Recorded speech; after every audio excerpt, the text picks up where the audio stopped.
ఎందుకంటే IPL match మన RCB final కి వచ్చింది. గుజరాత్ టీమ్ తో ఆడింది.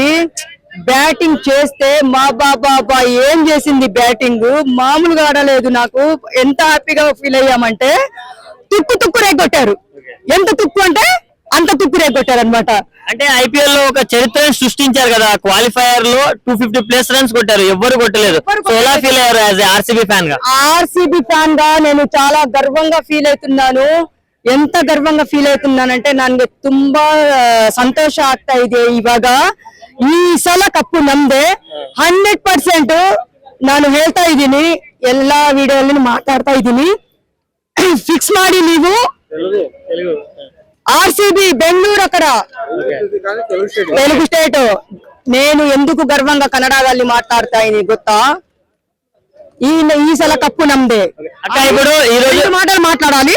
సరే చెప్పు అక్క. ఎస్ఆర్హెచ్ వర్సెస్ ఆర్ఆర్ మ్యాచ్ ఉంది, ఎవరు గెలుస్తారు అనుకుంటున్నావు ఈ రోజు? ఎస్ఆర్హెచ్ ఆర్ఆర్ అంటే మన రాజస్థాన్ వీళ్ళిద్దరితో గేమ్ ఆడుతున్నారు కాబట్టి రాజస్థాన్ టీమ్ లో ఒక అబ్బాయి ఉన్నాడు 16 years, సూర్యవంశీ. కొట్టాడంటే మామూలుగా ఉండదయ్యా. రాజస్థాన్ వాళ్ళు ఆడారంటే ఎస్ఆర్హెచ్ బత్తాయిల్స్ మామూలు బత్తాయిల్స్ కాదు, మామూలుగా ఉండదు. 100% రాజస్థానే గెలుస్తుంది. అంటే చాలా మంది 2016 రిపీట్ అవుతుంది, back to back SRH win అయ్యి ఫైనల్ లో ఆర్సీబీ తోటి ఆడతాము, ఫైనల్ గెలుస్తామని మన తెలుగు వాళ్ళు అంటున్నారు. దాని గురించి ఏం చెప్తారు? చెప్తున్నారా? 100% పక్కా. ఈసారి ఆడితే మాత్రము బత్తాయి ఉంది కదా, పిండి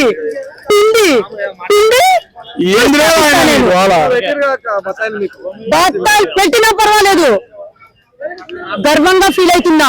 మన వాళ్ళు ఇక్కడ వాళ్ళు గెలవని అని చెప్పేసి, బత్తాయిలకి గెలవని అని చెప్పేసి మన వాళ్ళు భిక్షం వేశారు. కానీ నేను అప్పుడు తగ్గను. మొన్న మాట్లాడిన ఓడిపోయారని చెప్పేసి చాలా మంది నన్ను చాలా ఏడిపించారు. నేను ఎక్కడ నేను తగ్గలేదు. నేను వాళ్ళ ముందు తను దించుకోలేదు. వాళ్ళు ఓడిపోయినందుకు బత్తాయిలు ఇదే చూడండి. కప్పు తెచ్చుకున్న తర్వాత మీకు బత్తాయిలు తీసుకొని ఇక్కడే ఇస్తానమ్మా. నేను మామూలుగా పిండి ఇవ్వను, జ్యూస్ తాగాలి. అదే బత్తాయిలే అంటే 3 years గా 300 కొడతాం అని అంటున్నారు కదా. సో ఇప్పుడు క్వాలిఫైయర్ లో గానీ ఫైనల్ లో గానీ 300 వచ్చే ఛాన్స్ ఉందా హైదరాబాద్ నుంచి? మన ఎస్ఆర్ఎస్ టీం వల్ల 300 కొడతారా? 300 కొడితే మీకు 3000 బత్తాయిలు ఇప్పిస్తా నేను అమ్ముకోవడానికి. కప్పు మాత్రము చూడండి అమ్మా, మీకు ఆర్సీబీ కప్పు, మన ఆర్సీబీ వాళ్ళు కప్పు గెలుచుకొని అటు పోతారు. మీరు 300 కొడతారని చెప్పేసి చాలా గర్వంగా ఫీల్ అవుతున్నారు కాబట్టి నేను కూడా చాలా గర్వంగా ఫీల్ అవుతున్నాను.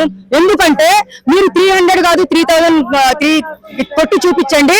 నేను అదే 3000 బత్తాయిలు మీకు తీసుకొని వచ్చి మీకు ఇస్తాను. బత్తాయిలే అని చెప్పేసి మీరు అమ్ముకోండి. ఫైనల్ గా కప్ ఎవరు కొడతారు? ఆర్సీబీ పక్కా. లాక్ కర్ దో, ఫిక్స్ హో జాओ. అంతే. మనకు ఫైనల్ కి వచ్చింది కాబట్టి మనం అక్కడ గర్వంగా ఫీల్ అవ్వాలి. ఇక్కడ ఓడిపోయారని చెప్పేసి మనం డిసప్పాయింట్ అవ్వకూడదు.